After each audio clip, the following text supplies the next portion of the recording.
I'm drawing a picture of my rape. I'm using watercolor pencils. I was scared. I was standing and he grabbed me from behind. He was way bigger than me. There was no chance I could get away. His name was John Maggio. He's dead now. I think it's done.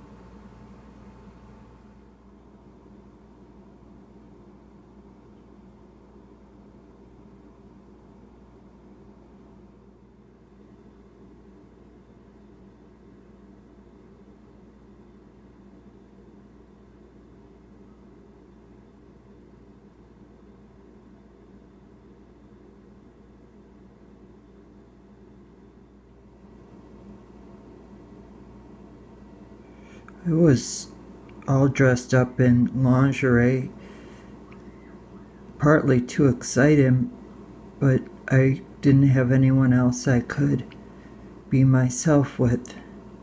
He was an ex-con, and I knew he liked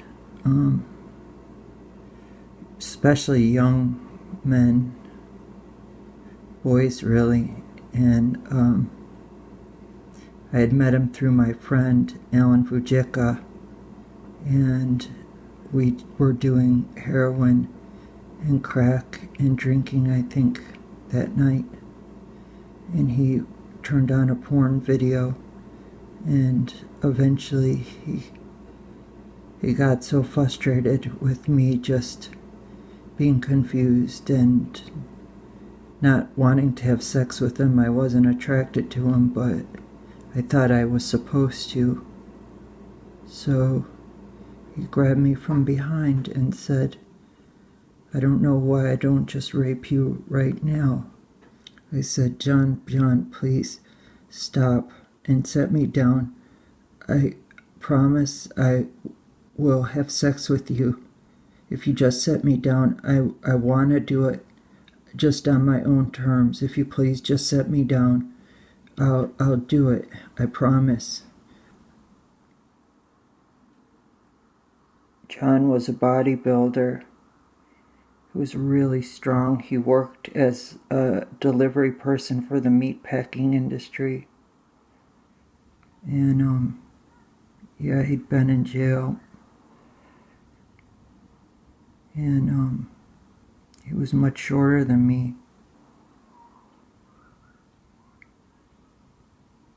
He set me down, and, I unbuckled his jeans while he lay on the couch, and I started rubbing it,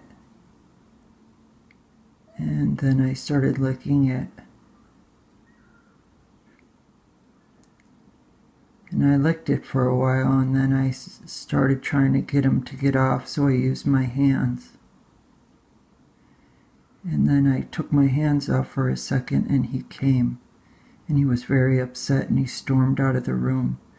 That my hand wasn't even touching him when he came. I couldn't run out of the room. I wasn't even dressed.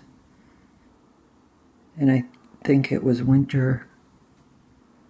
So I got dressed again.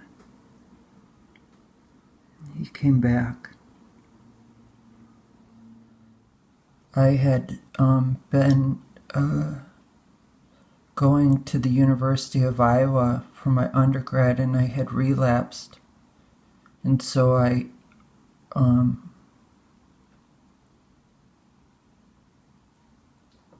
think I had finally moved back home, and my lung had collapsed, and I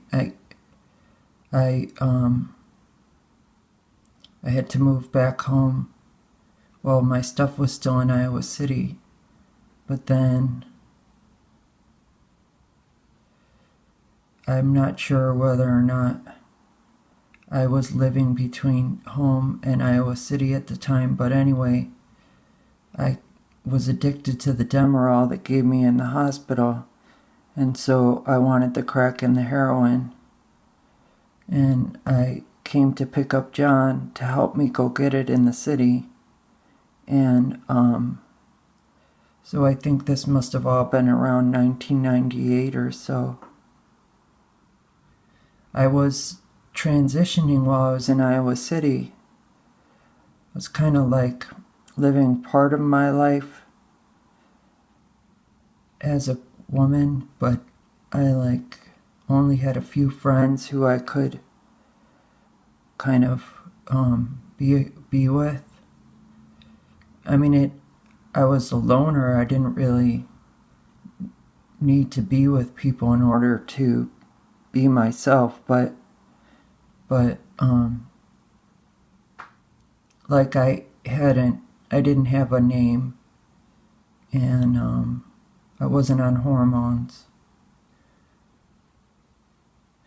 but I was dressing differently, and I was wearing some makeup when I'd go out, and I was wearing women's clothes, but I mean, they were kind of ambiguous gendered, kind of neutral gendered, or whatever you call it. I'm glad he's dead. He probably died in his addiction. I know he died in 2006. I don't feel guilty for wanting him dead and wanting the other people who attacked me dead. I'll never forgive him. I only hope to forget him. Well, it's time to feed the cats, and I'm glad I did this before the sun went down. That was my whole goal, is to paint just before sunset. So I did it. I didn't do anything else today. I'm so weak in terms of my spirit because I'm so I feel like I'm living again, but that means I'm confronting what happened to me.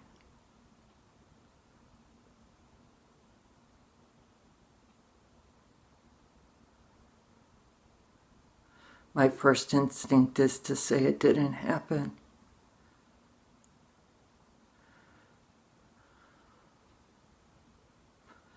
My first instinct is to say it was no big deal.